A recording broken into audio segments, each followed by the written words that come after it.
tassa bhagavato arahato samma sambuddhassa namo tassa bhagavato arahato samma sambuddhassa namo tassa bhagavato arahato samma sambuddhassa. Good evening everyone. So we are continuing our lecture series on Dhamma Vinicchaya, written by Venerable, late Venerable Reverend Thero. And I think we discussed some interesting topics, and you can refer to them back in the YouTube. And we took some time discussing each question because there are certain things to be elaborated and explained, and that sometimes that would lead to certain doubts, and also that should be clarified. Otherwise, certain arguments or disagreements could happen when deciding or when learning the Dhamma. So I'll be discussing only one topic today because Vinicchaya book, and it's sort of a practical thing that most of us encounter these days. So the question is, how are the relics of the omniscient one identified? That means Buddha's relics. There are a lot of Buddha's relics, and how could we identify them clearly? And how can we sure of whether these are real relics or not?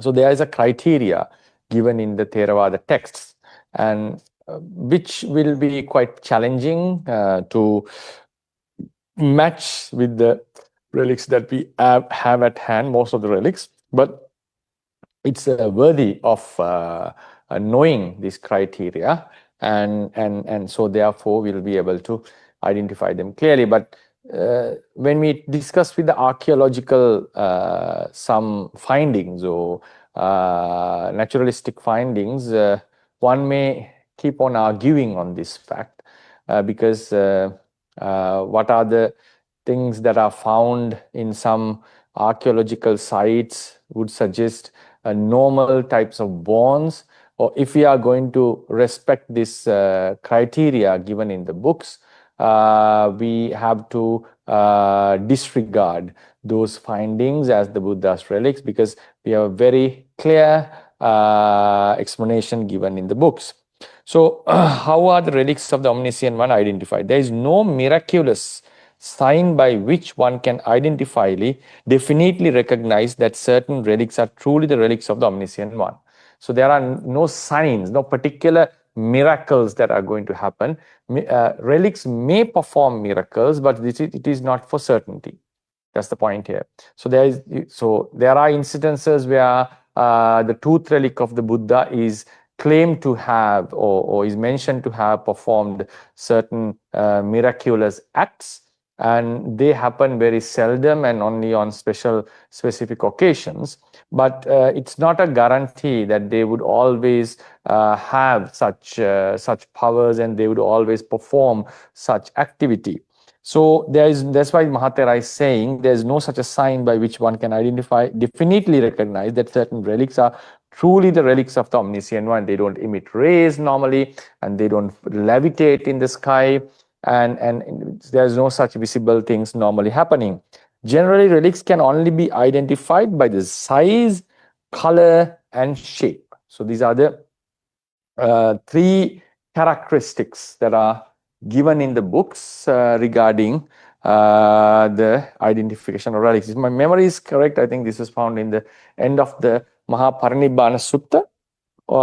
If my memory is correct, or it is found in the commentaries. So anyway, we have three criteria, that is size, then we have color, and then shape, right? Color, shape. So the first is after the cremation of the Buddha's Blessed One's sacred body, the forehead's relic, forehead is Lalata Dhatu, which we call.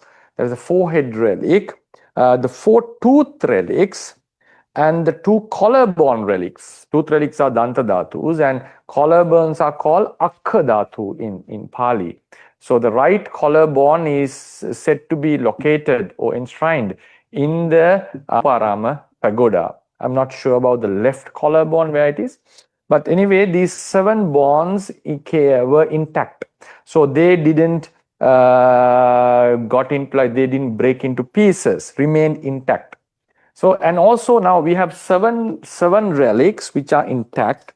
They are the forehead bone, teeth. So it mentions about 4 teeth, and those are the canines that remained, the canines. Then we have 2 collarbones. So these are the 7 relics that remain. But according to the commentary or the Mula, I forgot actually, but it's also mentioned, I think in the commentaries it is mentioned, the remaining 36 teeth, because he is said to have a complete jaw, to have complete 2 sets of jaws, which is filled with teeth. And normally, if we have teeth more than 32, they will be really packed, and they would disturb the fire. That doesn't look nice normally in an ordinary person. But since Buddha was a great human, a great man, he had a complete jaws with all the teeth. So 20 on the upper jaw and the 20 on the lower jaw.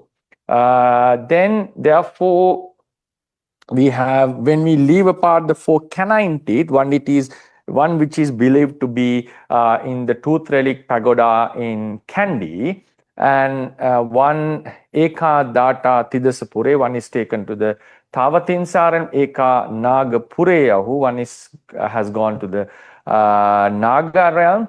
Eka Gandhara Visay, one it is in the Gandhara, country of Gandhara. And some claim it came to China later on, but I'm not sure looking at the shape of that tooth. So anyway, then Eka Apipunasihale, one was brought to Sri Lanka. And some also claim that the tooth relic which was in the Naga realm was brought into Somavati Chetia in the eastern side of Sri Lanka. And they are just historical. I don't know whether it's hearsay, or whether it's something recorded. Anyway, so some believe that the other relic is in the Somavati, and some also believe that the canine teeth are found in some other places. But these are the mainstream belief about the 4 canine teeth, and the remaining 36 teeth. It is said in the books that they were taken by the deities or the devas who came to the Buddha's cremation from other world cycles, not within this world cycle, but from other world cycles. They took away the other remaining teeth. So according to that, only 36 could have taken. Then there were 10,000 world cycles. So many must have gone empty-handed. Or maybe, I don't know whether they took some other relics. But anyway, the remaining teeth were said to be taken away. So they also remain intact. So it means normally the 7 bonds, Bhavan relics remain in our world, and then you add the 36 altogether, 43 relics remained intact. Right. The other body parts, bone parts actually, they were burnt into like pieces. So they became pieces, but they looked very nice, and they had a certain shape rather than just mere broken bones. So that's also we can assume, given the paramis the Buddha had fulfilled, and his great nature, miraculous nature, any special things are possible with him. So all the other bones of the body transformed into small relics, and we have 3 types. Among them, large relics are about the size of split mung bean. About this now, if I erase the 7 or the relics which didn't get burned, then we have the 3 sizes. Now, the larger one is a split mung bean. Split mung bean. For the Sinhalese listeners, it's called mungpiyali. Sometimes we can assume mungpiyali, the top layer of the or the cover of the mung beans, but sometimes we translate it as half of the, when the mung bean is split into two, one part of it. So that is split mung bean. And sometimes maybe they may so normally it's like a cover doesn't look like a relic because it has a hollow inside. So normally when a grain, because body parts remain as pieces, so it's justifiable to think that when the mung bean is divided into two splits, so they were referring to one half. So there's a large size mung beans, relics. The medium relics are about the size of broken rice grain. Broken rice grain. So in Sinhalese we call kada sahal. They're the broken ones. Normally they are split into two. Then the small relics are the size of a sesame mustard seed, actually.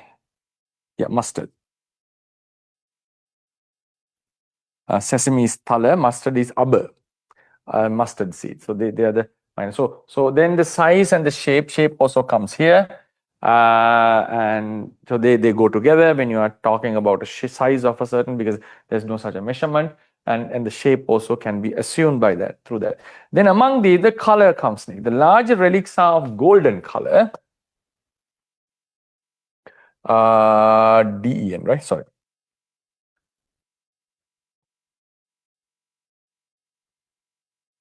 Golden color. Then the medium relics are the color of pearls, right? Pearls. Then the minor ones, the smaller ones, jasmine buds, kakulu buds, picture, samam picture, kakulu. Then so these are the three colors. So golden color, one is golden color. The medium sized ones are pearl color, should be whitish, I think, shining.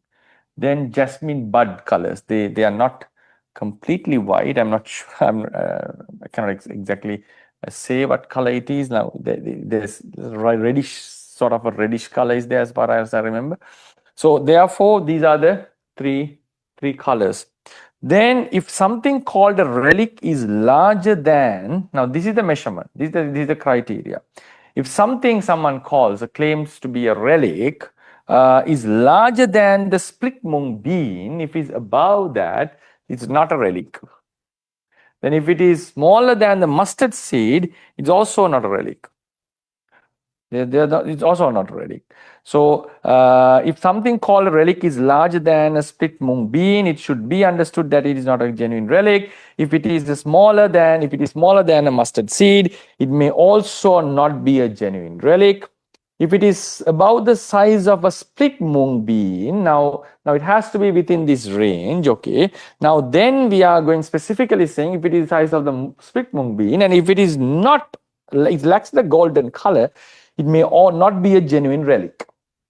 If it is about half the size of a rice grain, but does not have the pearl color of pearl-like color, that's a spelling mistake, pearl-like color, it may not be a genuine relic. If it is about the size of a mustard seed, but does not have the color of jasmine buds, it may not be a genuine relic. So normally it's not genuine relics as the tradition claims. So it's a sort of a match has to be there. So then we have to consider if something is a genuine relic according to the tradition, it has to fit this criteria, to match this criteria. In this world, it is possible to manufacture things that resemble almost anything. Therefore, even if these, and it also naturally, such things can occur. Therefore, even if these characteristics are present, it is still not possible to definitely conclude that something is truly a relic of the omniscient one. So even you can see all these, because you can make anything of this size and of this color, you can manufacture anything. So just having the size and the color is not a guarantee that this is an actual relic.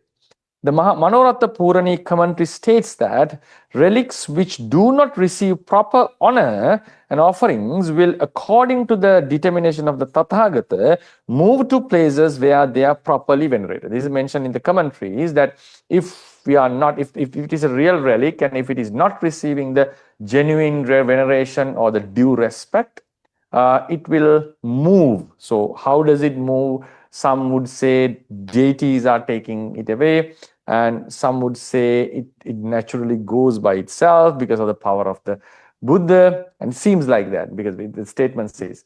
So because of the power determination of the Buddha, they move to places where they are properly venerated. Then the question comes, how can it go through? Now, normally relics are placed in a casket. So how can it go through the casket? And some I have heard, some have said that the number of relics do increase sometimes, and sometimes they decrease, and they have just vanished into thin air. Thin air means like they have gone somewhere, and we are unable to explain that. Even though the casket was fully sealed, such events are recorded in some places where relics are believed to be. So and also now when we talk about the miracles done by the yogis who have attained abhinyanas, and these are things that they can do. Sometimes they can go through walls, they can go through mountains, they can dip into the earth and go through the earth, they can fly in the sky. All these are possibilities through the psychic powers of jhanas. So therefore, and now we are talking about the relics of the omniscient one, the Buddha, and who was the foremost in all these attainments and all these vidyas and so forth. And he can do weird and special stuff, because with this determination and with this paramis and also the environment complies with him. So therefore, it's not a surprise if someone says that relics do go through the hard surface, which are possible. One will not be able to explain this scientifically, I would say, but according to the Theravada fundamentals, it is a possibility, because such things can change through the determination of the Buddha. And Buddha is the one who has reached a very special level in the spirituality, and he could do such weird things that even normal abhinyalabhis or the yogis or the psychic men or the recluses could not do. Then, when the Buddha's dispensation declines, it is said that all the relics of the omniscient one in Sri Lanka will gather at Ruwanmeli Mahasaya in Anuradhapura. Oh, that's a very nice story mentioned in the commentaries. So all the relics in Sri Lanka, which are located in all the 4 directions, every corner, would gather into Ruwanmeli Mahachetya, Anuradhapura, and from there all the relics will proceed to Rajayatana Chetya in Nagadipa, and then it goes to the Nagadipa. And afterward, it will go to the great Bodhi site in India, the Mahabodhi tree. First, they gather into Mahachetya in Anuradhapura when the Sasana declines and dispensation is about to vanish. And then they go to the Nagadipa, where Buddha is believed to have visited Sri Lanka for the 2nd time. And there's a Rajayatana tree, I think, which was according to the information given in the Nagadipa, that was brought by a deity, and then it will travel to the Mahabodhi in India, and there what will happen is relics that exist in Naga world, Deva world and Brahma world will also assemble there. So all the relics, and also surely the relics that were taken into the other world cycles, will also gather there. All these relics will unite and form the image of the Buddha. So surely they are not suffice, material-wise, they are not equal to the size of the Buddha's body, because they are the remainings of the bones, and the flesh, blood, and everything was gone, were burnt out.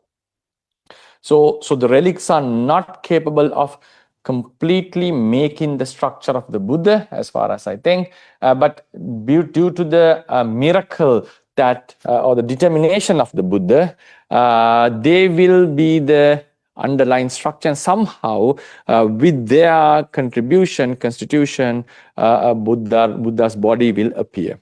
So I think that certain new matter, or new matter means some other Uttuja matter will compose the body, while the relics would also join, maybe inside or outside, whatever.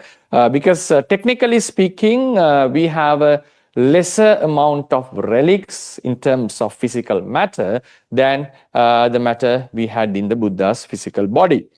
So there, all these relics will unite and form the image of the Buddha, radiating Buddha rays that spread across 10,000 world systems, after which they will burn and disappear. And this is also mentioned in the commentaries, that is how the dispensation of the Buddha would end. So after that, Buddha's dispensation is considered to have end, Gautama Buddha, because it started from the moment he was conceived in the mother's womb, or the Mahamaya Devi was conceived with the Bodhisattva, and then the real Buddhapada appeared when he became enlightened under the Bodhi tree, and then afterwards it lasted for 45 years while he was alive, and then now it's his dispensation, Buddha's dispensation is continuing, while the monks are holding the sort of authority. Authority means like Dhamma Vinaya will be the constitution, the higher law and the higher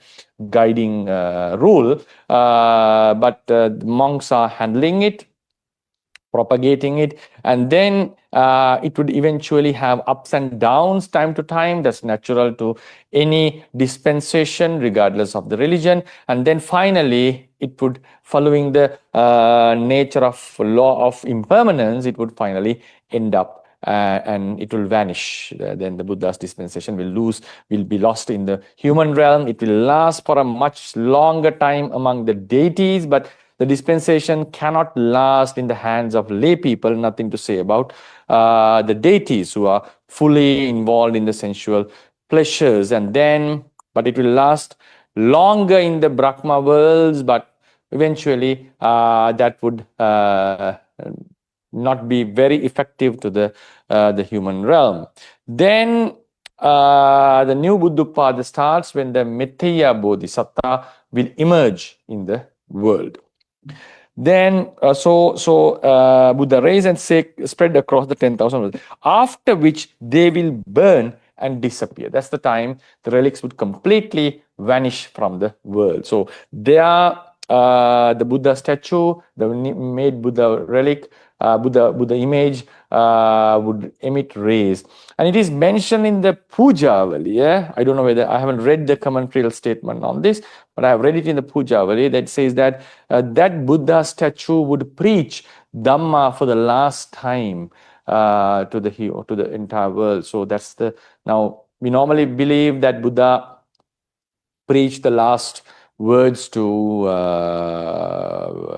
the monks, saying that everything is impermanent, so be diligent and try to attain the liberation within this life as soon as possible. But according to this explanation, as I read it in Pujavali, maybe it's found in the commentaries as well. So the Nirmita, the created image of the Buddha would preach Dhamma to the world. And it is also mentioned in the book that the people of that era, of that epoch, will not be able to understand his teaching. So it will not be visible to the humans. But this miraculous thing, it will not be visible to the humans. Only the deities and the Brahmas will hear this sermon, and they will attain. Some would attain Maggapala. Listen to that sermon even. If you are planning and if you are really devoted and believing this story, there's a nice opportunity here. Like surely if you are born into a Deva realm or a Brahma realm, this event, you will be able to witness this event, because this will happen if we take that 5,000 years as the final time scale of the Buddha's dispensation, as mentioned in the commentaries, because Adhigama Saddhamma will disappear there. I'm not sure whether it will last any leg further, but the last 5,000 years, then there will be no noble beings afterwards. Maybe it may last for some time, or maybe the Dhatu Parinibbana will also happen at the age of 5,000. But even if it takes some time, or even it happens at the 5,000 years, you will surely outlive that period. Even you are born in the lowest divine realm, which has 9 million years, human years in terms of lifespan. If you are learned to live the entire full lifespan, 5,000 is nothing compared to that. So now we have already spent 2,500 plus after the Buddha's Parinibbana, 2,568 or 9, I actually forgot that. So now I think 2000, this is 70, or I think 70 or 70 something, 2,570 or something, so 69 or 70. So now surely there is only another few thousands left. So if someone is born in the divine realm, according to this story, if it is going to happen, you will be able to, unless you are completely indulging sensual pleasures and forgot to the level that even to go to eating and all this. So otherwise they will have the opportunity to come and see this, and they will be able to listen to the Buddha's talk. He is not alive, and the preaching will happen as he has determined. He have already determined about this according to the chronicles, according to the teachings. So he will be preaching a certain Dhamma, maybe a Dhamma about 4 noble truths for sure. That's why it said some would attain nobility in listen to that talk. So there is also a opportunity, because humans are not going to listen to that, as it is mentioned in the Pujavali, because humans have higher level of degree of defilements by then, because the world was heading towards the Sattva Vinasa, and more of anger will be spread among the world, because in the coming future, as Buddha has stated in the Chakravarti Sihanada Sutta, the destruction is going to happen with a war or a fight. It's a global fight which is going to happen. And maybe in this, if you look it into the today's context, maybe countries will be fighting against each other, or maybe humans will lose their conscience and start killing each other, as it is shown in some zombie stories and also so forth. And anyway, so therefore at that time when the Sattva Vinasa is happening, it's before the Dhatu Parinibbana. If we follow the commentarial standards, which says that every 100 years our lifespan drops with 1. If you take the Buddha's lifespan was 100, it will not be in agreement with the medical evidences, because in medical science normally it is said the lifespan is measured by the average time people are living, because olden days people died with many people died with sickness and natural tragedies, and also due to conflicts and war. Therefore, if you take the lifespan, normally we take the entire people, and normally it's done mathematically done. I'm not sure about the equation, but normally it comes with the rate how long people are able to live. Even natural disasters and all these are counted. But when we are talking about the lifespan in Buddhism, we are talking how long a person could endure his life or body if there is no external interfering coming on. So if he was given the opportunity to live the full course of the life without any interference of laxity of food or due to diseases or external fighting or any murder or any harm to his body, then how long he would live. So in Buddhism, in Theravada teachings, we believe that during the Buddha's time, people had a lifespan of 100 years. That is not to say that every human lived for 100 years. Due to various reasons, there were lots of child deaths, there were lots of young deaths, and few were lucky to live all the lifespan. And also, given the conditions of, and if you take the entire world, there was the Greek civilization in one end, and in another end there was the Chinese civilization, the Mesopotamia was flourishing in Iraq and all these areas, and I think Mayans were also there to some extent in South America. Therefore, civilizations did exist in the known world during that time, and overall speaking, they also, I think, have certain legends and stories saying some people lived for some long periods. And obviously in Africa, there must have been some olden civilizations. Actually in Egypt there was. And but not everyone had a good life standard in the world, because the medical system was not advanced as we claim today. I'm not sure for the certainty, but that's how normally the history is taught in today's date. And there were a lot of medical. Surely there is medical advancements than the before. And thinking about all these surgeries and technology that we are using today, and the technology was very fast, and also. Even think about mobility, that people could be taken to the hospitals faster, and therefore many lives could be saved these days, just because of the advancement of vehicles or the transportation. So therefore everything is increasing in certain ways. Therefore the level of life has increased to a higher level. So people are living the entire lifespan in general than the olden days. So there were a lot of child deaths, and mortality rate was quite high. But that's not what we are talking as the lifespan in Buddhism. That's the point. So when we speak about the lifespan in Buddhism, we are talking about how long the cells could endure of an ordinary person if there was no interference. Therefore, it is mentioned, but and also we know that in certain countries, people are living longer than in other countries.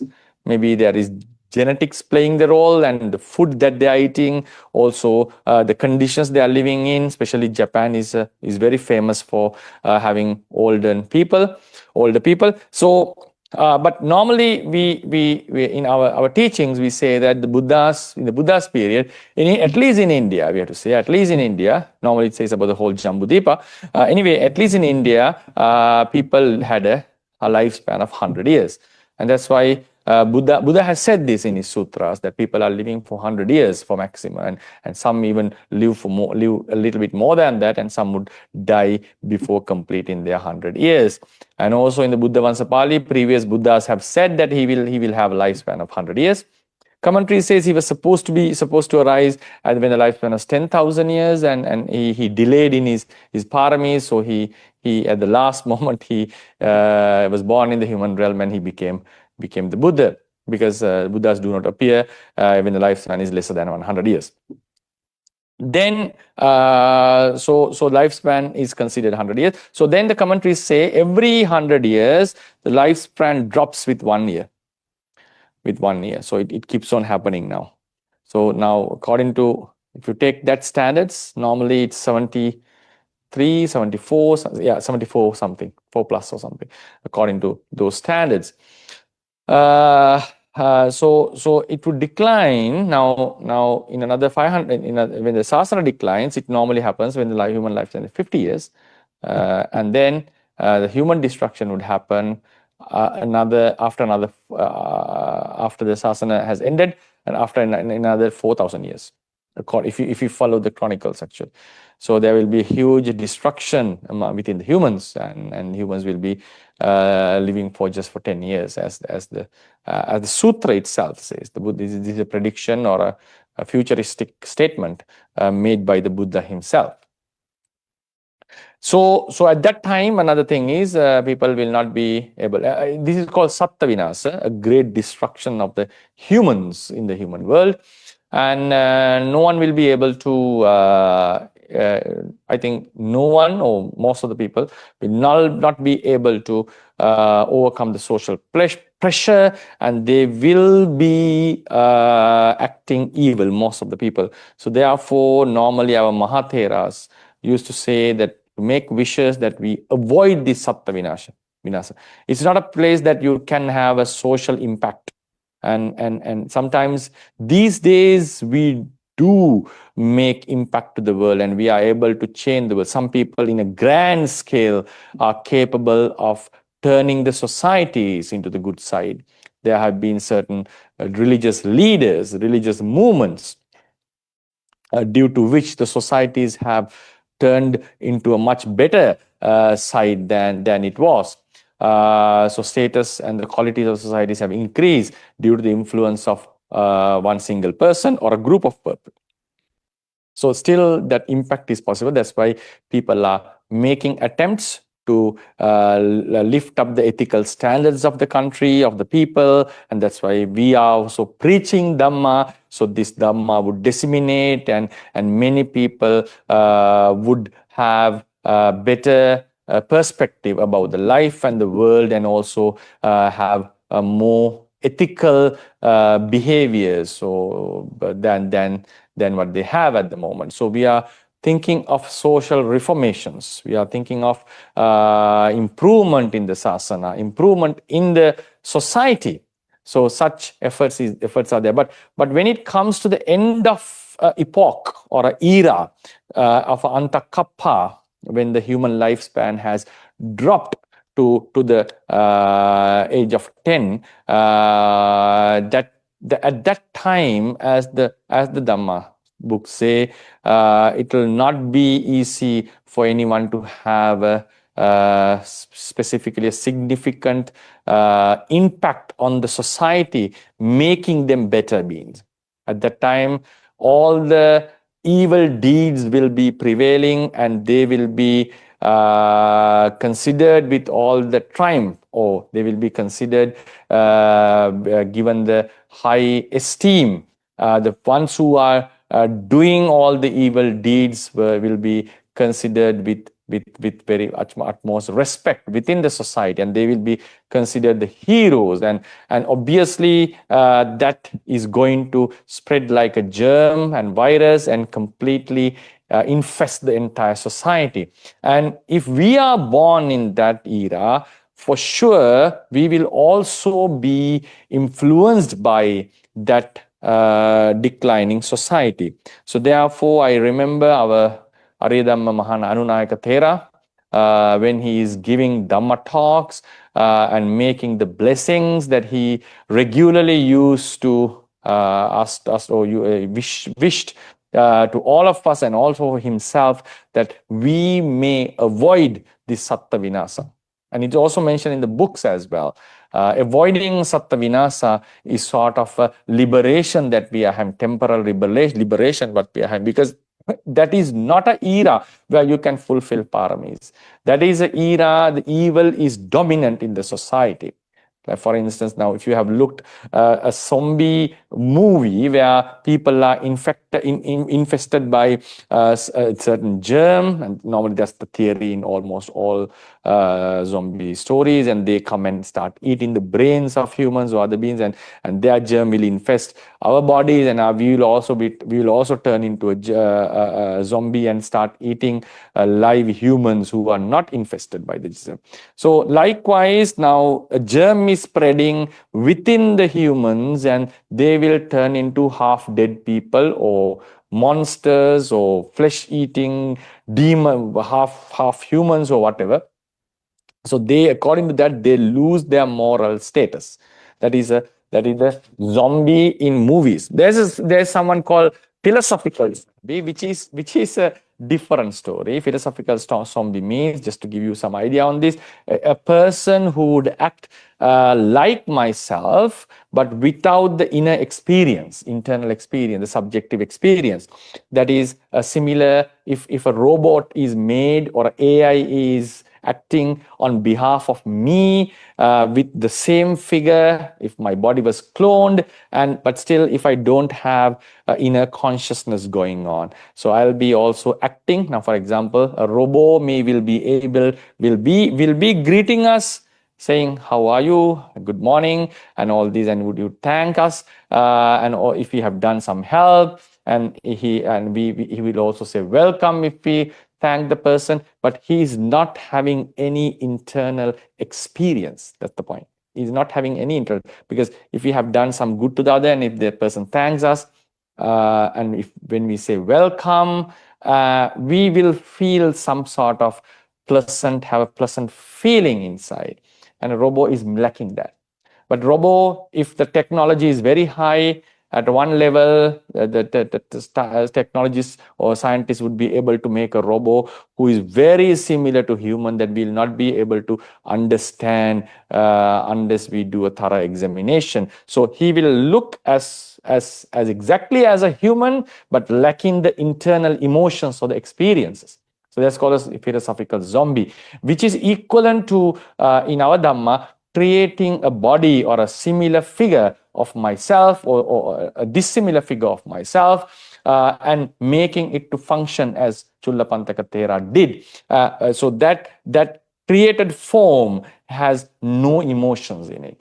Now the Buddha image, which will be created according to this in future and will preach Dhamma, has no consciousness going on. So it's just like a programmed thing, which is saying the statements that the Buddha had already taught about, which he has programmed, if I talk in the present day terminology, because the robot is talking, or the way that he's trained, or AI is producing with all the training that he had, but it lacks the personal, internal, subjective experience. Most of the people, as myself, would believe they don't have the subjective. There are a few scientists who believe there's consciousness in AI, but if you ask the AI, he would clearly say that it doesn't have an internal experience going on. Once I really asked a very interesting question, and asked the AI, how do you know that you don't have such a subjective experience? And he praised the question. I said, yeah, it's a tough one to answer, because as far as the information he is having, or the AI is having, he says that he is not experiencing anything, because the question is how he knows that he is not experiencing. This is called problem of others' mind, which is a very deep philosophical issue. Anyway, come back to the story. So now in the movie Zombies, people are infested by a certain germ, and they turn into a sort of a half demon, half human state. So in the Satta Vinasa, what happens is people are infested by the immorality of a certain of the society. When the majority of people are following immorality, and when they lose the ethics, they don't recognize the value of parents, they don't recognize the value of elderly people, and they start killing their parents even for smaller incidences. And parents and children starts having sex affairs, and even the relationship between elderly relatives and the children will be lost, and they will go into the levels of close, intimate sexual associations to that level. Even the relationship between the teachers and students, and also there will be a lot of killing going on, even for minor issues. So the society will lose the moral conscious as a common society. So therefore, the ones who are I would say that they are infested by the immorality within a certain group of people. That's what is happening. Even at the moment, the immorality can be very influential to others. At the same time, we are striving to influence others to morality and good behavior. That's what monks are trying to do. That's what the ones who want to spread the Dhamma is trying to spread these good qualities, the teachings, and to enlighten them with all the knowledge and so forth, so the immorality would not rise up to that level. So its germs are killed normally with the medicine and the vaccinations, and they are made to be nullified or subdued. So here, in the immoral sense or the mental sense, immorality and bad thoughts and emotions are subdued by preaching and with example. The point is, the Sattva Vinasa is not a time that you can test this or you are able to make an impact. In my opinion, even a Bodhisattva would not be able to change such a rotten or a declined society, and even a Buddha would not be able to do that, as far as I know. That's why Buddhas don't appear even after the lifespan has declined below 100 years, as the book says. So people are more into or more defiled at that age, and start declining gradually in terms of morality and immorality and in terms of defilements. So therefore, Buddhas would not be able to make a substantial impact on the society. So even when it has crossed the level of 100 years, Buddhas would not be able to make a substantial impact. He would be able to make an impact because even we are able to make an impact at the moment. So surely if the Buddha was alive, he would be able to make a great impact than what we are doing, but he would not be as far as we argue, he would, based on the fundamentals, he would not be able to make an impact as he did while he was alive. Right? That's the point. So surely he would be able to make an impact, because if we are making an impact and arahants have appeared and people have progressed in spirituality after his passing away, while the lifespan is declining slowly, as for the commentaries. So if he was alive, surely he would have made a certain impact, better than what we are doing. There's no doubt about that. But now when it goes to the level of 10 years and completely entire collapse of the moral sense of the society, even he would not be able to make an impact, as far as I think. So there's nothing to say about a bodhisattva. So it's not a time that you can test your strength and think of making an impact, because some people are very courageous and they have the desire to try their levels and try to try their strengths in certain events. But it is not. It is something beyond the scope of anyone. Because as a society, because that's why normally when the mob rules happens, when a mob is attacking us, it's not a time that we can do anything. The best thing is you run and you save your life. The entire country has collapsed into anarchy. It's very difficult to control, even for a ruler, because there's some place that you lose the grip of the control. So likewise, the society loses its moral grip. And moral grip means like the rulers or the religious people or the ones who are, because we are thinking about a certain moral. Now, every monk has a certain grip on the audience that is listening to him. So that's why he's able to make an impact. For some, it may be smaller. For some, it may be larger. That's the power influencer, not only a monk, anyone who has an audience. So that what does it mean? That what you say, people are listening. So you have some type of a control or some type of grip over the society. But when the monk loses his qualities, or he starts to be less appealing, that's the time that he starts to lose his grip, and in his words will not be very effective anymore. That happens to politicians sometimes, that happens to rulers, that happens to social influencers. So you lose the grip. So at that time, when the society is declining, surely there must be some people who would attempt to change this society. Obviously, there has to be people. It's not that the entire society is completely blind, because human conscious inherently have something closer to the wholesomeness, because, for example, at least the parents will take care of their children at their childhood. That parental love has to exist, even though they may go into some extremes of having sex with children in the future, as the Buddha say, as the chronicles, the book says actually. But still they will have that at the childbirth.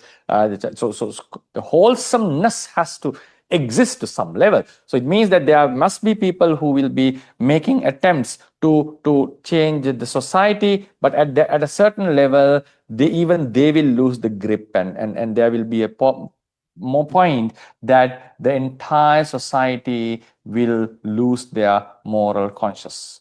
So that's not a place where you can do any good. And most probably, when we are also born, because we know how we are influenced by the society, in taking choice, making choices about our clothes, making choices about our vehicles, making choices about our the listeners, the making choices about the person whom we elect. So there's a huge influence from the society. The society is having such a strong current towards something. We are also dragged towards that. That's the natural process. We cannot completely ignore that. And even we would start respecting the social norms. Even Buddha did that while he was there. So that's how powerful the culture and everything. So at that time, the cultures do change, and the social interest, the desires, objectives, morals, everything starts to change. So it's not someone can, or an organization, something that organization can turn around the tide. It will go into that level, and there will be a huge destruction among the humans, and then only a few will remain, and they will build up the society again with the moral standards that they could know, and slowly they will adapt morality, and then finally their society will thrive to a very high level, that the humans will be in harmony with the environment and also with each other, and there will be a very nice time for the humans to live. So therefore, what I want to say is, now it's not a sattva vinasa is something that you should avoid as a Buddhist, and you should make a determination that I may not be born in the human realm for whatever reason during this sattva vinasa. That's very interesting. That's very important. If someone speaks, okay, is it better than being an animal? That's a debatable thing, because in the human realm at that time, there's a very high possibility that you will cause matricide, you may cause patricide, and all these unnecessary evil deeds are possible, maybe more than the animal realm even, I would say. But always being a human is better than being an animal, without any doubt. But the sattva vinasa epoch is something very special. So it's better to be in a higher realm, because even the deities will be influenced by the humans, they say. So it's better to be in a realm who we are not influenced by the humans by there. That's also very interesting. So then, so at the end of the sasana, that is before the sattva vinasa, if we respect to the statements given in some commentaries, which will happen within another 2,400 years, the Buddha relics are going to preach a Dhamma as determined by the Buddha, and the deities and Brahmas will be listening to that. So there's another opportunity that you will be able to listen to the teachings of the Buddha as he has determined with the figure, looking at the figure, or teachings uttered by a figure created with his relics and with his determination, and so it will be somewhat similar to listen to Dhammas from the Buddha himself. So it's a very great opportunity that if you are born in a good long life realm, and keep an eye on this specific occasion, right? So yeah. So until the final disappearance of the relics, that which happened in that significant moment, relics occur, the disappearance of relics occur, dhatu parinibbana, not even a single relic will cease to exist. This is mentioned in the commentary of Sampasadana Sutta. So the relics will not get disappeared till the parinibbana happens, dhatu parinibbana. Some people test relics by placing them in fire, because since this statement is found in the commentaries, some people test the relics, placing them in fire, thinking that since the relics remain until the relic parinibbana, they will not be destroyed. So if it is a real relic, this should not get destroyed. That's the purpose, which is not a good thing actually. You don't test such things. No, come on, you don't do that. Now, for example, now imagine there is someone called a Buddha and people claim he is a Buddha, and we have heard that you cannot kill him, or you cannot hurt him, or you cannot bring blood out of his body, only a clot can happen, and you start hitting him for whatever reason. That if it is a real Buddha, you are going to get a very strong akusala karma accumulated by that. So those things we don't test actually.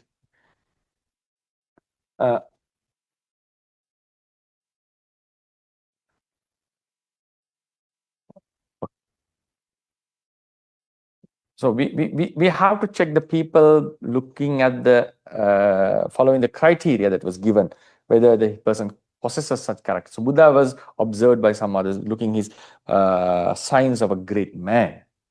There is instances that we can try to suddenly make the person afraid in order to check whether he's an arahant or not, and it should be done with a pleasant mind, not with the angry mind, to show really to make him afraid, and to check like a suddenly you go and grab him, or suddenly you go and touch him, and so then we have to we check whether he shakes or whether he has some fear. So but putting the relic into fire is too much. It's an extreme thing. We should not do that.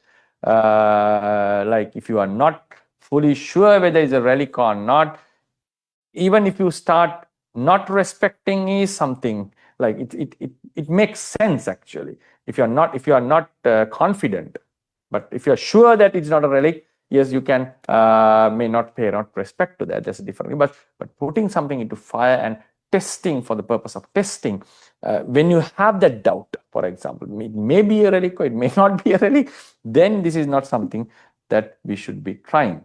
However, there are other substances. Now, what Mahathira is saying in the beginning, now see what he's saying. So since it doesn't get destroyed because of the teachings found in the commentary, and some people try to think, okay, even if I put it into a big fire, it will not get destroyed. However, there are other substances that also withstand fire, so such tests cannot provide certainty. That's also possible because certain substances may not get burned with fire. Others test relics by pressing them with metal tools to see whether they can get crushed. But since there are other objects that can also withstand such pressure, that test too cannot be considered reliable into certainty. Even a genuine relic might break if pressed or crushed by force. This is very special, bold statement that Mahathira is making.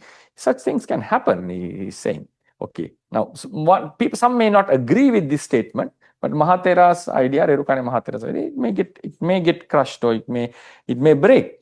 Even if crushed by some method, the relic does not cease to exist, and it doesn't contradict with the commentary statement, because you always have to be within the fundamentals. So the commentary says it will last till the parinibbana of the Buddha. And what Mahathira is saying, if it breaks, still the powder will remain there, and then those powder can come up and create join the final miraculous event.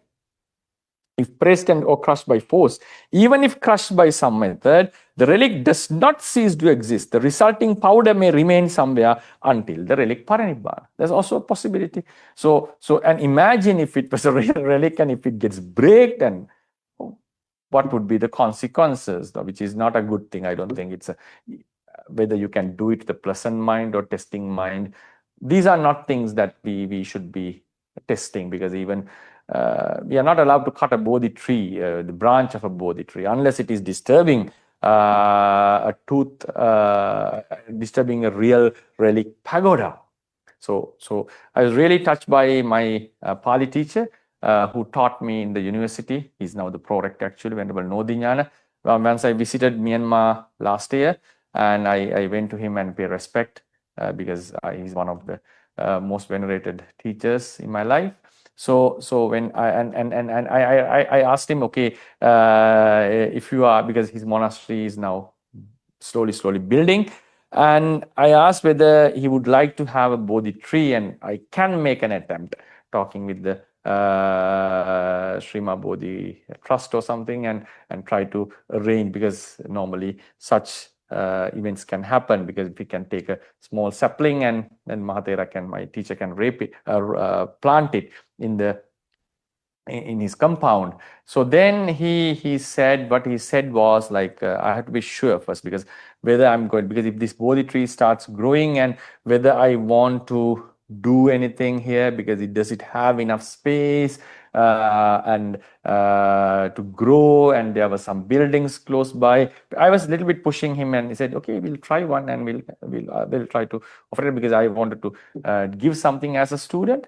But then what he said was, wait, because if if I have to remove this or somewhat reason, for whatever reason, it's a huge offense for me. That's what he said. It's a huge offense for me.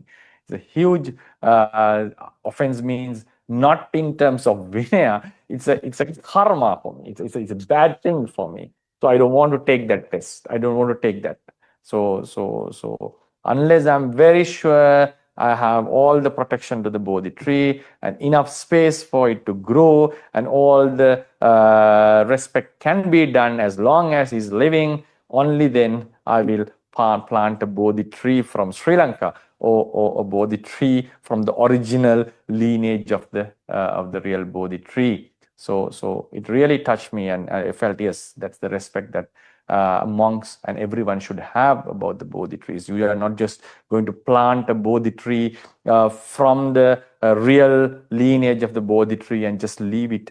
No, that's not the way it is, because we are not allowed. We are supposed to protect it as much as possible. So in that case, if you are going to plant a Bodhi tree, it has to be planted in a specific place where even you are unable to give all the due respect. At least it should have the proper space to grow and so forth. Normally, those things have to be given the due respect. So therefore, if Bodhi tree has to be treated with such respect, as my teacher told me, that it will be a great, I still remember how he said that to me, it will be a great offense to me if I have to do something with Bodhi. So I don't want to take that risk. So that is regarding Paribhogika Chaitanya. Now we are talking about the actual relics of the Buddha. So by chance, if you have happened to possess one thing, and if you crush it, what kind of a outcome it would be, and what a disastrous, foolish, I would say, act it would be if we are going to crush the relics of our teacher under whom we have gone refuge to. So therefore, so it should not be. So then he says, some say relics come to flowers. This claim cannot be accepted. Mahathera says he doesn't accept this idea. Relics come to flowers, and also some people say relics come to the flames of the lamps. So I think even that he would reject that as well, because if it is, as for him, I'm not saying it cannot happen, because I'm not in a position to make such a statement, because I don't have the knowledge or the ability to do that. But Mahathera is saying that relics do not come to flowers as just come and land on the flowers. So surely he would say they would not come to the flame of a lamp. I'm sure he would say that, because maybe that tradition did not exist by his time. So maybe they believed relics could come and land on the flowers by then. So he said, no, that cannot be accepted. So surely now we have a tradition that relics are coming to the lamps, flame of the lamps. I think he would surely refute that and reject that idea. Even if an object that one venerates as a relic is not truly a relic of the omniscient one, the merit obtained from paying homage will not be diminished, because you are paying respect to the Buddha. Then because the venerance is directed towards the Buddha. But that's true, because you are paying respect to the Buddha, so you are getting the merits of paying respect to the Buddha. But as I said once, I explained this very clearly, in one of the lectures that if it is a real relic and if it is not a real relic, surely the merit that you are accumulating has to be more than the relic which is not a real relic. That's obvious, and I have mentioned that with very few unbreakable fundamentals, and that's why, because when the Buddha is alive, when you are facing the Buddha, when you have come closer to the Buddha, the merit, everything accumulates is so very powerful. The example I took was the first proclamation a Bodhisattva would get. It has to be in front of a living Buddha, not a Buddha image that was created and sent to him. Even he doesn't have any idea whether he's a living Buddha. Even he believes that it's a living Buddha. It has to be a living Buddha. And also the merits that we accumulate by offering to a Arahant who had just emerged from the Nirodha Samapatti. And you cannot do it when they are not alive. It has to be done in their presence. So their presence and absence makes a huge difference. So in the same way, if the relic is real and if the Bodhi tree is real, yes, you are, even though they are not real, we are accumulating merits for paying respect to the Buddha. But if they are real, yes, we are getting much more merit according to the fundamentals, right? So it should also be understood that testing relics in ways that show disrespect is inappropriate. You cannot exactly say it's a akusala because the akusala depends on your mental state, because it's not a living thing. It's testing. So Mahatara is saying it's not appropriate, and we also have to have that sense and consider it as a disrespect.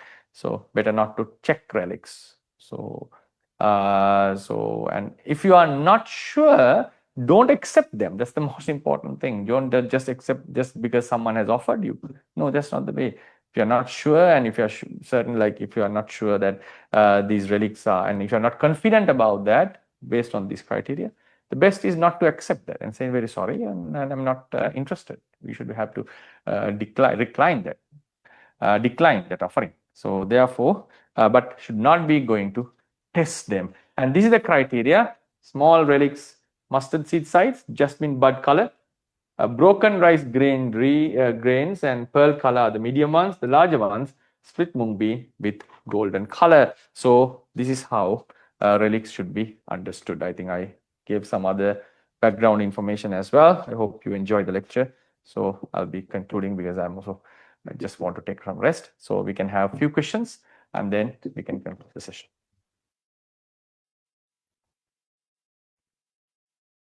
Swami Nasa, are we proceeding with the Q&A?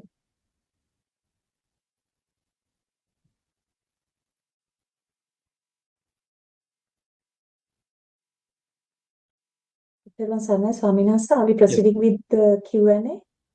Yeah, two questions. Yeah, I'll take two questions. Okay, now we will begin our Q&A session. If you have any question, please press the raise hand button. Thank you. Kumari, you can proceed with your question.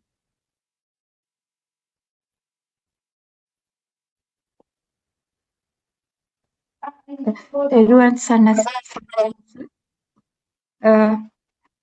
Nasa, I have heard that sacred relics which departed due to a lack of respect or proper homage may return when they are venerated appropriately.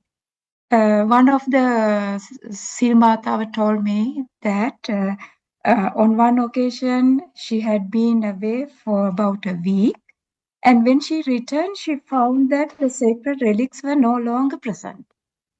And after that, she began to offer proper homage and venerated and all the puja. And then after 2 or 3 days, yes. So is that true, or could you please clarify later, Swami Nasa? Yeah, possible, no? Right? Because if they move away from the place when the proper veneration is not there due to the Buddha's determination, and new place, it goes to a new place, and but if the person is really paying respect, yeah, it may move, because if that person is making huge respect and yeah, question is like, it's not programmed in that way that person would make respect and not and so forth, because if it happens now, when maybe the Buddha has determined like whenever proper respect is given, may the relic go into such places, and it originally went from that place, because such information, if I talk in the modern scientific method, it's such information, maybe it is ingrained there. So then when that Silmata is paying respect, showing the respect to the relics as before, they might have returned to their own place. They do not have consciousness. That's very important to mention. Buddha's consciousness has ceased without arising newly. But such things are possible because of his determination.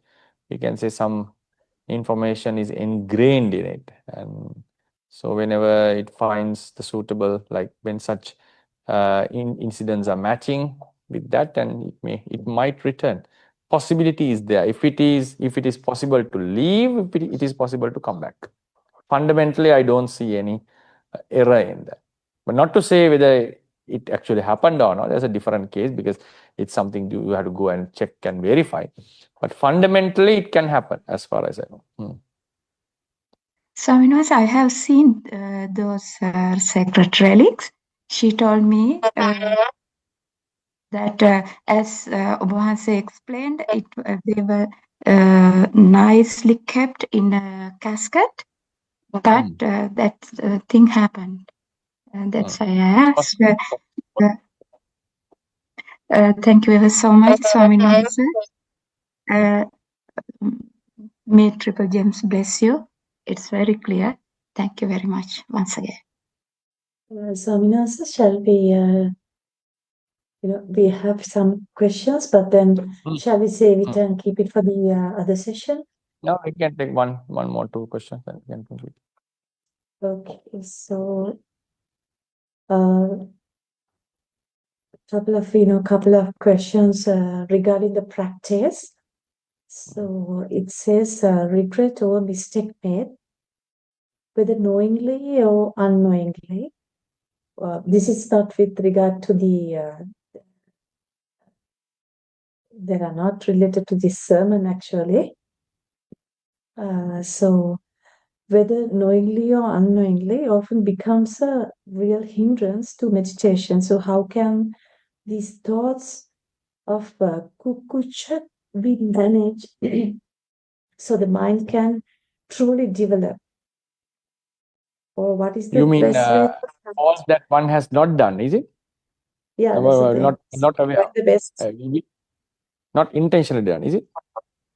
No, it says whether knowingly or unknowingly often becomes real hindrance. Knowingly faults can surely disturb you, but unknowingly, the mistakes that are unknowingly can also sometimes disturb us, because that's even though we are not fully aware of it, we didn't intend to do that, but sometimes we may forget about certain negligence, things that we are supposed to do, we just neglect it, and therefore sometimes, because we purposefully neglected it and we later on forgot about it, so such things can be hindrances in meditation. But don't think about it too much. That's unnecessary. And when your meditation is not progressing, don't try to find out what might be the reason. That's not the way to do that. Yeah, it's mentioned in the Milinda Panya that if someone has become parajika, like have done the serious offenses that prevents him from being a monk, even if he becomes a monk without knowing about it, he'll not be able to progress, because those are severe offenses, heavy offenses. But normally our day-to-day lives, such minor, minute ones would not hinder us much. So don't worry about that in that regard. What you're supposed to do is if people start thinking about their character too much and starts to investigate about their fall, they will not be able to meditate at all. Because all of us have falls, and when we grow in meditation, we reduce the possibility of doing falls, and so that's what happens. So therefore, When meditation is not working, think about the subject, meditation subject, whether you're doing it properly, whether you have proper like effort, or whether your mind is peaceful enough, and whether we have too much occupation or we are involved with work. So reduce such stuff. And if something is really bothering you, if something is really bothering, and if something is really disturbing, something that one has done, if there's a remedy, just do it. But if something which has happened now, for example, one has killed a certain animal a few years back, and you cannot do anything for that now. Just go and save animals, and restrain from killing. And also, if it comes to your mind, do some vipassana on it, do some metta to that being. It's not possible because he's dead actually.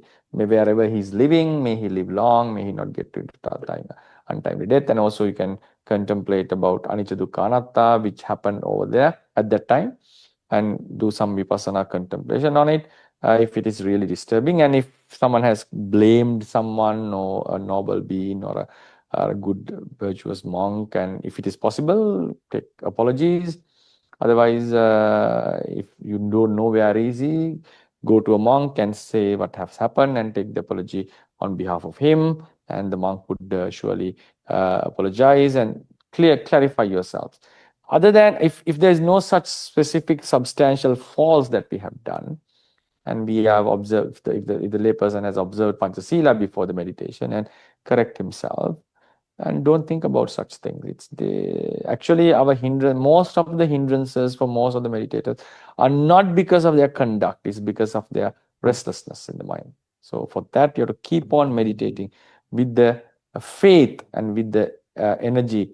The constant involvement is in meditation, what matters, with the faith, knowing that this is going to be successful, and this is something which is going to favor you in samsara.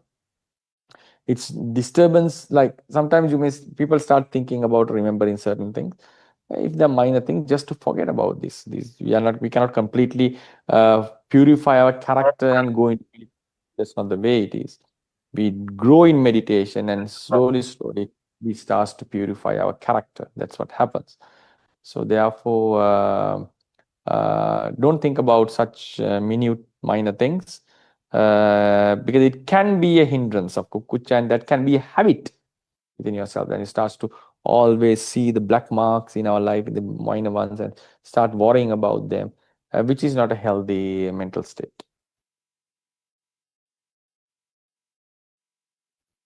Okay, may I proceed with the second question as well, Sansa? Oh, make it the final question, yeah. Okay, while working towards success in worldly life, how can the practice of letting go be balanced as a layperson? Which life? Which life? Just like, worldly life, like, day-to-day life. Day-to-day life, okay. Yeah. How can the practice of letting go balanced as a layperson to help shorten the journey through samsara? That's the question. Letting go means in what sense? That's the question. So we have few types of letting goes. We letting go. In the sense, samsara, anything. It could be anything. No.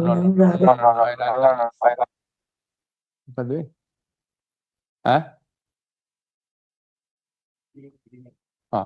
So what happens, like there are a few types of letting goes. One lets go of their possessions, which is called dana, and then you let go one let go of their immoral behaviors, which is called sila, and we let go of the defilements, that not entertaining them, and focus on a specific object recommended by the Buddha. That's called meditation. And in vipassana meditation also, we let go certain unwholesome clinging and all these. And at the level of magga, we completely let go of the latent defilements which are existing in our mind stream. So everything is letting go in Buddhism, because at the end of the liberation, and also at the parinibbana, you let go means you don't grasp the new birth. You grasp the new birth. So we just let go. That's also called letting go, patinisagga, abandoning, we call letting go of things. So in day-to-day life, so we have to understand what type of letting go we are referring to. Are we letting go of positions? Yes, that has to be done to a certain limited level as a lay person, as a lay Buddhist. And then letting go of our bad behaviors is also vital. That means we are adapting sila and we are coming into a sila, and we don't, when someone blames, we are not blaming back, we are shouting back. And we abstain from certain physical and verbal activities that would breach our sila, and so that's also letting go, that we don't involve in certain activities.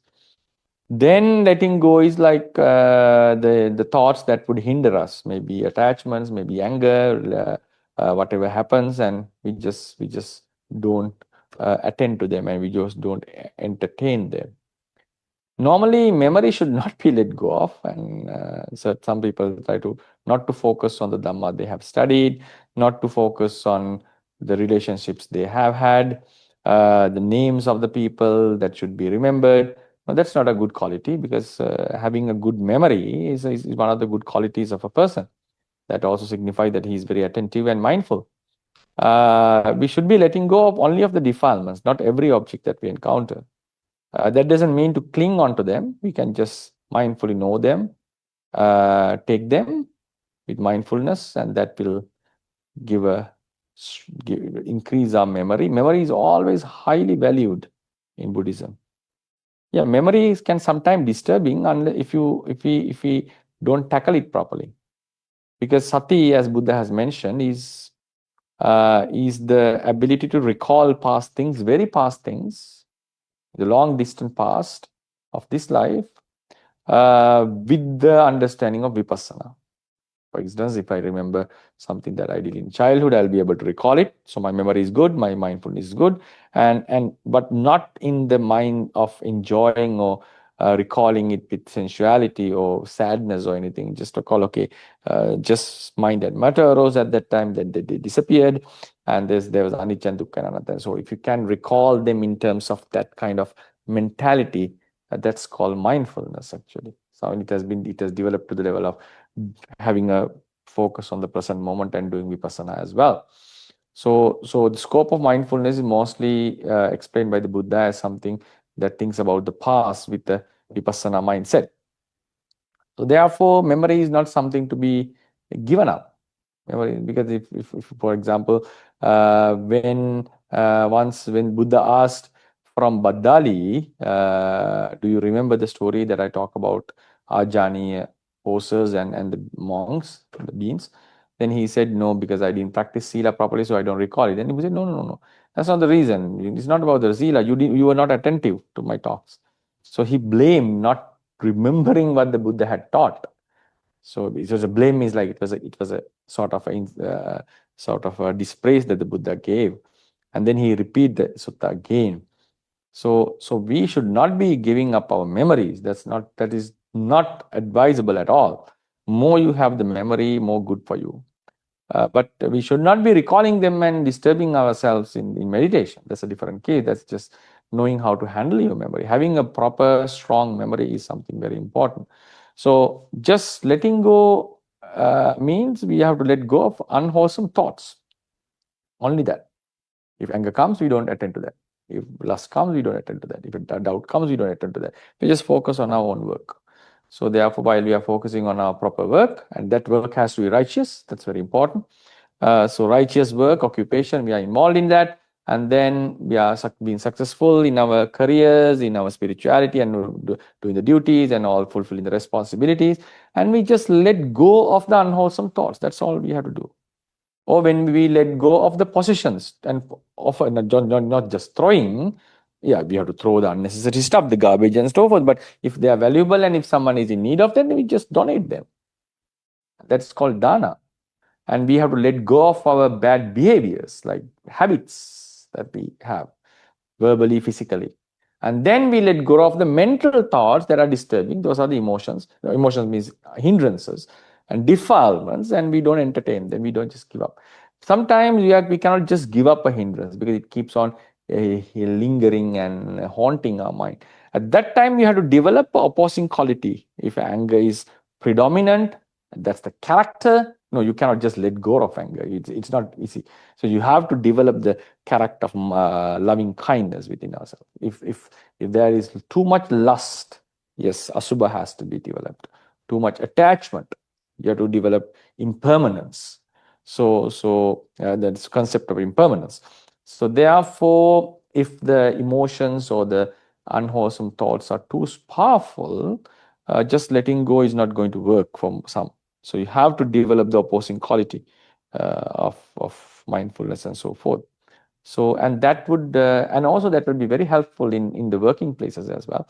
Because the less emotional you are, less in a relationship, less emotional you are, more thriving you will be. And less emotional, I mean not in showing love and all this, but if it is too much emotional, if it's too much, and if the person gets too much disturbed by the other person, like and also overthinks, that can really disturb the relationship between the two parties. And in workplaces, destructive emotions and self-obsession can also be a hindrance for the success in the company or the working place. For example, you had a conflict with your partner or children, and you go to work, and you'll be able to let go of all these and start focusing on the work. Especially doctors have to do that. Otherwise, for example, if the doctor brings all the garbage from the house, the conflict he had with husband or wife, into the theater, and if he's doing the operation, he may kill the person, right? So he has to have that, have to give up that. Especially a driver should not be bringing all this stuff into the, because he has all the responsibility of these passengers. Pilots, flight attendants. Otherwise, if she is not showing that nice face, and is not going to get the customer reviews properly. So in most of the occupations, in some places like clerks and all these, yes, working in desks and all offices, yes, he can still have that emotions and moods, because no one is interacting with them, but still he or she not be able to focus properly and be successful. So we should be able to give up these destructive emotions and also positive emotions. For example, if something very pleasant happens and we are overwhelmingly happy, and that's also going to affect your focus on your good work. So that also has to be abandoned. So it's very important that you focus on your pleasant day work, and so should be giving all these strong emotions. That's a nice thing of letting go. But there are certain things that you should never let go of. What are those things? You should never let go of the Dhamma knowledge that you have. You should never let go of the good friends that you have who are supporting you spiritually. You should never let go of the sila that you are protecting. Letting go doesn't mean that you let go of your good virtues. Sila has to be the platform. A monk should not be letting go of his robes thinking that I am letting go. No, that's a ridiculous decision if you think about it, because it's the monk life itself is the part of letting go of the defilements and the karmas and finally attaining the liberation. So it's an instrument to attain that. So we cannot just say, okay, I'm letting go of the monk life and go to the no. We gave up the lay life and came to monk life, and there's no way of going back, because there are up and down. There are two different status. So sila should not be let go of. Monk life should not be let go of. The robe should not be let go of by a monk, and meditation should not be let go of. And so therefore, we should be only letting go of possessions in order to perform the dana. Not all, but whatever you are able to afford. Bad habits, destructive emotions, and final, and also in the vipassana meditation, all the thoughts of self, conceit, attachment, and at the final level, all the unwholesome states which are latent in our, which cannot be done like intentionally. We cannot remove that. Only when the mind reaches to that level, it will eradicate all the bad latent defilements that we have. So that's the process to attainment. And in day-to-day life, you are capable of giving up possessions to some extent. You will be very highly respected by the people who are in need, and people will start to looking at you as not as a stingy person whom they can come and always ask for help, and they will really respect you as a person with generosity, If you can let go of bad habits, you'll be a respected person with a respected character, morality. And if you can let go of your unwholesome thoughts, you will be very composed and you'll be very successful in whatever you do, because you have mind which is not distracted, well focused. And finally, may this merit be shared with everyone who has gathered today to listen to the Dhamma sermon, and also all the deceased relatives of everyone. May they rejoice, and ones who are in suffering, may they be released from suffering, and if they are in happiness, may their happiness increase, and finally may they all of them be able to attain the liberation. And all the deities protecting the sasana, protecting all of you, and also residing in this monastery, may they enjoy this merit, and may all of them protect the sasana and finally attain their liberation. All of you who listened through all the medias, be happy in this lives to come, and also finally attain the final liberation. Idang wo nyati nang hotu sukita hontu nyatayo. Idang wo nyati nang hotu sukita hontu nyatayo. Idang wo nyati nang hotu sukita hontu nyatayo. Akasattaha ca bummatta deva naga mahiddika punyantang anumodit. Cirang rakkantu sambuddha sasanang akasattaha ca bummatta deva naga mahiddika punyantang anumoditva. Cirang rakkantu sambuddha desanang akasattaha ca bummatta deva naga mahiddika punyantang anumoditva. Cirang rakkantu sambuddha savakan cirang rakkantu tvan sada. Himina punya kammena mame bala samagamo satan samagamo hotu yava nibbana pattiyai dhamme punya kammang asavakkaya vahang hotu sabba dukkha pamuncatu.